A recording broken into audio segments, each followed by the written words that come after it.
Hello everyone, Elspeth here, and today we are in a brand new game. Saelig, I believe is how it's pronounced, and this is coming to us courtesy of Hansen. She was kind enough to send me this as a gift, so thank you very much. And so far I've only spent a couple of hours in it, but it does look very promising. So we're going to kind of take a look at it a little bit more in depth together, probably over the next 2 or 3 weeks.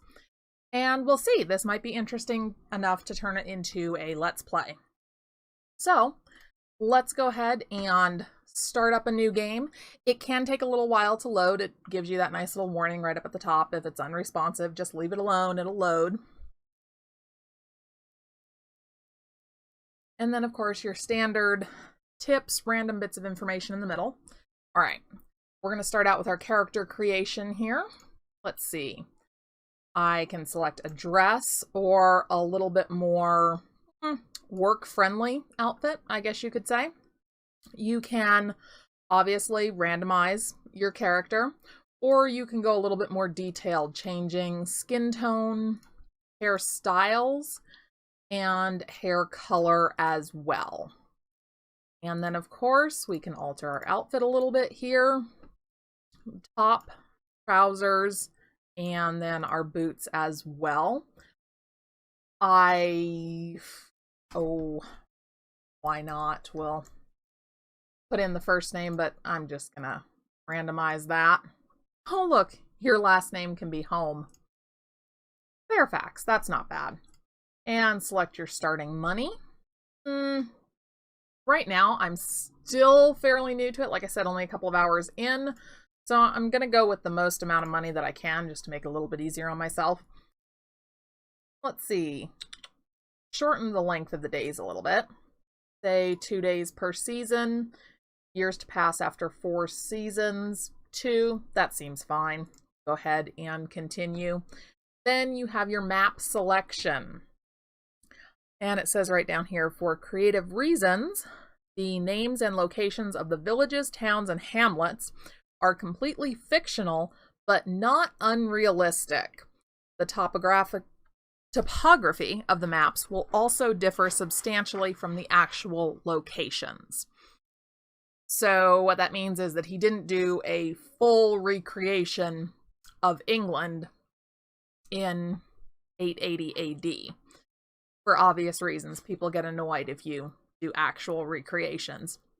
So we have 3 things here. One of them is coming soon. We can't do anything with that. This one, only half of this map is accessible at this time. I think we'll go with the one that we can actually fully utilize the map. I'm not even going to try and pronounce that name. And then it says, perhaps best known as the home of Stonehenge. On the western edge, a particular portion is situated in a sheltered valley, safe from most harm. This map has a lot of land available for farming. However, due to not having access to the ocean, fish is extremely rare. Okay, I guess we're not eating a lot of fish. Then we have our different starting options. We can be a beggar with, oh, look at that, a whopping 12 gold and no house. Yes, I'm sure that is the hardest mode there is, and we're not going to start there. Nomadic, starting gold reduced, given a leather pack, trade goods, and no house. Yeah, no. Barrowham, a small hamlet located close to the forest. The people here spend their days chopping wood and selling it in the bigger settlements. That sounds like something I don't want to do. So we're left with the 2 larger options. Listed, large village situated in a clearing at the opening of the valley, plenty of resources, and a regular stopping point for traveling merchants. That doesn't sound bad. Or Norbury, a large bustling town with a lot of space for additional population growth. The people of Norbury have access to nearly everything they need. Well, I think I'd rather start with the large village. So, let's do that. And we'll see what we can create. Now, this is definitely not going to be a good game for someone who is looking for something very fast-paced.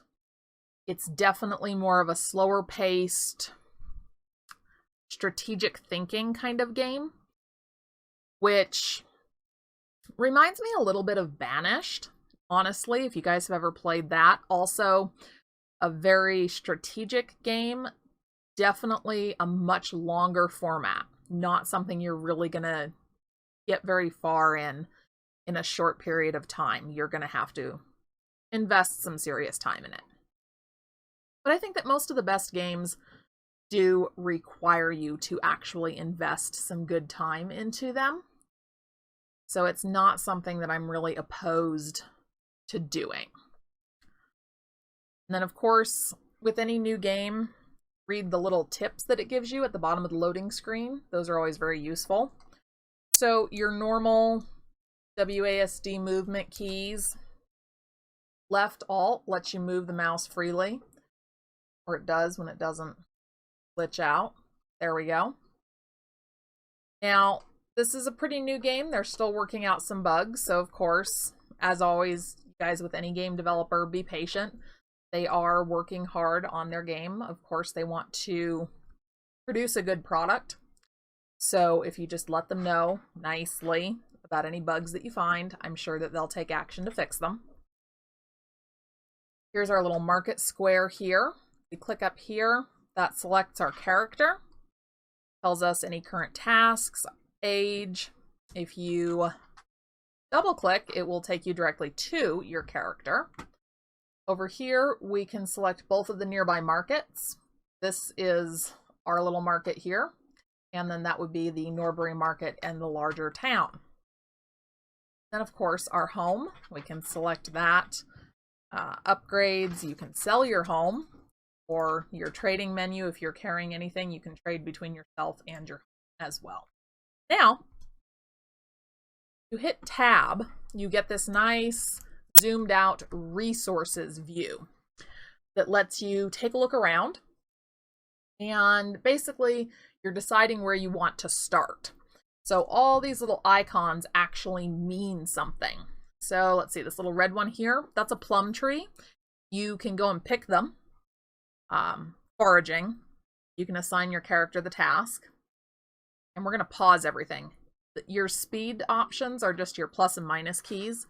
Minus to slow down, obviously, plus to speed up. We're going to pause it for a minute here and take a look at what our options are. Obviously, little house icons, those are people's houses. Let's see, that right there is a little, you can hopefully kind of see that on the screen. They look like eggs. They are. That's a chicken coop, which I don't think you can actually buy the chicken coops. It looks like you just go and forage at them, which is cool. You can eat. Over here, we have the bakehouse, which is currently not owned. So, positive thought there. That would be our house, the little blue house. Let's see what else we can see here. There's another plum tree over there. That would be the ale house, which is also currently unowned. Now, if we go over here, this huge collection, I can hover over it just right. There we go.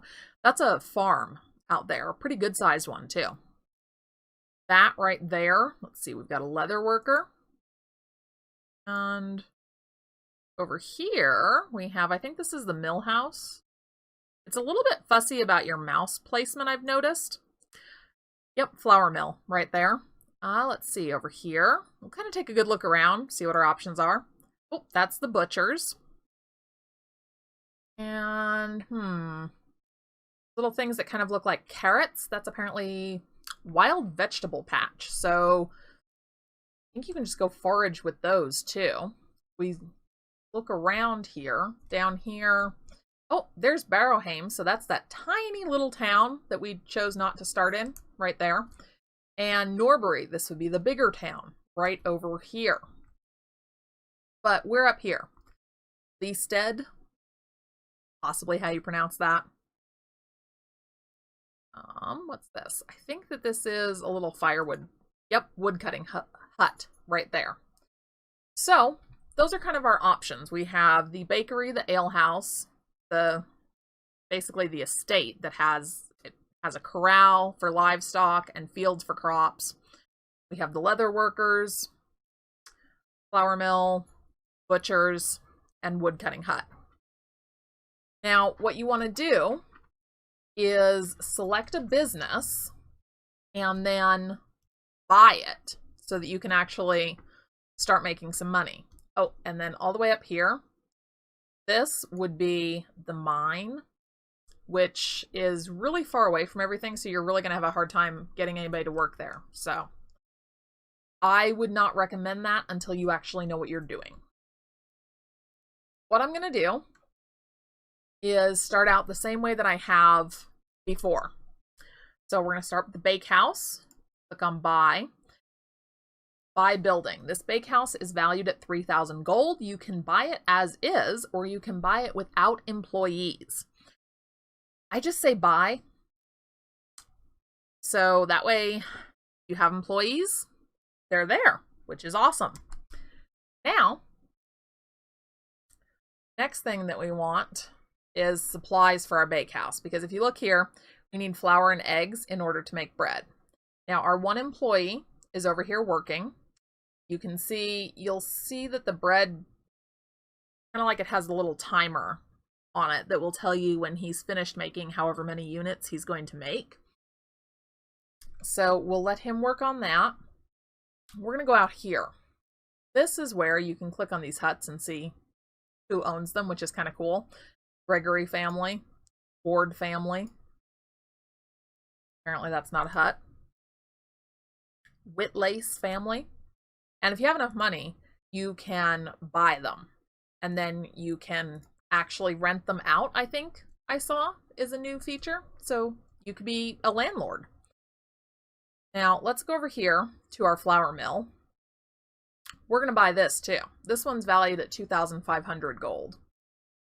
We'll buy that as an employee who's currently attached to the cart. You don't need to be attached to the cart.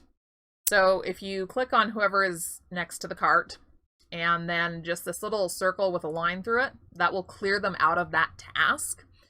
You can then go over here and next to the picture of your employee, you can click, or maybe not.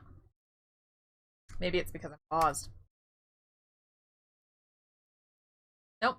Oh, that's right. It's because there's nothing there at the moment. Now, I don't really want to send the employee to the market. So instead, we're going to upgrade the cart. We do 2, 3. Now, we have a horse cart. So now, we are going to send the horse cart to the market, because we need to actually buy some supplies for our mill to grind into flour, which we can use. So here's that chicken coop. Yeah, you can't buy them. They're just part of nature. You can just go and forage for eggs from them. So that's pretty cool. Let's see, that would be the butchers. How much is that? Your current social class, you cannot own more than 3 buildings. Amass more wealth to rank up. Okay. And if you're wondering where that 3rd building is, since we've only purchased 2, the 3rd building is our house. So what we want to do is go over here and tell ourselves, because you can assign yourself to work. So we're going to assign ourselves to make bread as well so that we can sell that and earn some money. Now, go over to our flour mill, cart for our flour mill, and we have sent it to, oops, that one. Okay. So we want barley. That's going to be the most affordable right now. So if you click on that, you have your trading window, you have your personal storage here, or your carts here. Now, above the carts, it will tell you where they belong to, which business they belong to. We want the flour mill. Now, we've selected the barley. If we just click, it's going to have us buy all 31. I don't really want to do that, so I'm going to use my mouse wheel to bring that back down to about 15. And then Close that. And we will tell the horse to go back to the flour mill. We're just going to tell it offload goods and return home. It'll be home, but that's just kind of the standard that you can do. And let's see, we have a notification. Ah, we're warm. Well, that's good. We're working inside, so I hope that we are warm. And we have 7 things of bread. You can see the little number up in the very corner there, which you guys might be able to see on the screen. I don't know. We'll see. And 6 eggs left and only 1 thing of flour. So what that means is that we're going to run out of flour here real soon. So hopefully that mill gets cracking on that work. Oh, look, that's a much nicer horse cart than what we have. I guess eventually we'll be able to upgrade to that. But I don't think we really need to upgrade this little one too much more. Let's do 1 upgrade on that. Now, if we click on the bakehouse, we can see various things we can do. Wages, you can only adjust wages in the morning. Okay. Upgrades.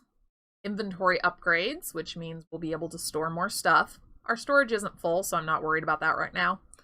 Workspace upgrades. Each new level will increase the worker limit of this building by 1. We really can't afford to hire anybody else right now, so we're also not going to worry about that.